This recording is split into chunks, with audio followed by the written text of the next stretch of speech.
I'm a firm believer that we need to drastically reframe our relationship with the word failure, or maybe even eliminate it from our vocabulary completely. And that is because if the fear of failure or the sting of past failures is keeping you from pursuing the thing you most want to do, that's even worse. So here's my 2 cents on how you can move past that and start gaining mastery at what you do and what you were truly meant to do. So I chose this piece of art while I talk about this because it's an example of how things can be looking really rough, but if you keep going and you keep trying, you'll see it transform. Now, we often think of failure as the opposite of success, but it's not. Failure is actually the very path to mastery. And it turns out failure is such a good thing, I think it deserves a new name. So brainstorm one with me in the comments. There is something far more dangerous than failure and something that is not helpful on the path to mastery at all. And this is something that blocks people before they even fail. I think you already know what it is. That is the fear of failure. It can be completely paralyzing. And it's often this scared voice inside us that says, don't even try, stay safe. And I believe this voice often comes about when we're a child and get reprimanded for trying something new and different that didn't jibe with our parents, teachers, or the world's expectations of what we should be doing. And the best path forward is to heal that hurt part of ourselves, and move beyond the invisible prison that scared voice can keep you in. So we're going to do something together right now. I want you to go ahead and think of something that you've always wanted to do, always wanted to try, but the fear of inadequacy or failure has kept you from doing it. So bring that up in your mind, that one thing. Everybody's got one. And I want you to notice that hurt part of yourself that comes up when you think about why you are too scared to try that thing. What is that part saying to you? Listen first, and then send it love and reassurance that failing, not only will it be okay, but life is too short not to try. I'm going to go ahead and give you some time, and then we'll come back to this.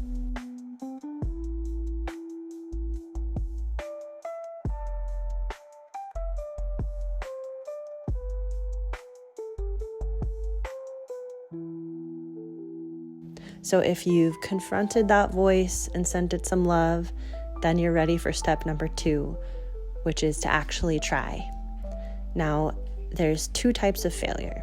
The first is the kind on the path to mastery, and it feels alive, it feels playful, it makes you curious. Think of a child learning to walk. Falling is part of the fun, it's part of the joy, as long as you don't bump your head too hard, which might require its own kind of healing. Each mistake is the very thing that teaches you and deepens your skill. And the second kind of failure is a misalignment signal. This one feels different. It can feel heavy, draining, more like smashing your head against a brick wall that's not going to move. And often this kind of failure is what happens when you're pursuing something to please other people, or to fit in the world, or to be, safe and careful, not because it's truly your path. So Martha Beck in The Way of Integrity wrote, "Your suffering is a GPS pointing you back to your true path." So be aware of that suffering. Be aware of the difference in that kind of failure. That said, both types of failures carry really important wisdom.